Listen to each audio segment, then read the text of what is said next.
Viancy chandelier worth 100K.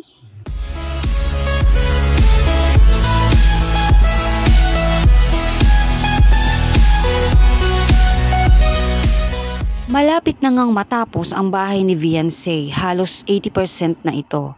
Sa tulong ng Kalingap Rab at mga sponsor nito. Excited na unang-una ang pamilya ni Viancy na makita ang magiging bagong bahay nito. Inaasahan ng lahat na ito ay isang modernong bahay pag natapos na. Ang mga sponsor ay nag-uumpisa ng magbigay ng mga pangdekorasyon sa bahay nitong si Viancy. At isa nga sa mga kumakalat na balita na isa umanong sponsor nagbigay ng isang mamahaling chandelier na nagkakahalaga ng 100,000 ang matatanggap ni Viancy para sa bagong bahay nito. Grabe at modernong bahay talaga ang makikita natin at minsan lang ito mangyayari sa history ng pabahay ni Kalingap Rab at exclusive lamang ito sa pamilya ni Viancy. Sa totoo lang, bagay talaga kung magkakaroon ng magandang chandelier ang bahay ni Viancy, lalo na nakadisenyo ito sa modernong bahay.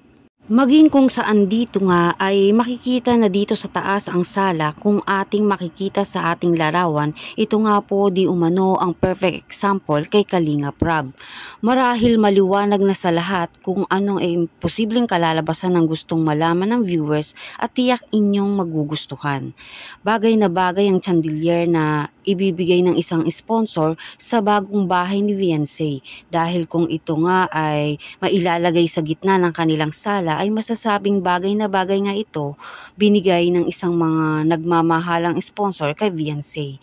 Sa katunayan, isa din sa magiging atraksyon sa bahay nila Viancy ay isang terrace dahil maganda ang spot nito pag magre-relax si Viancy.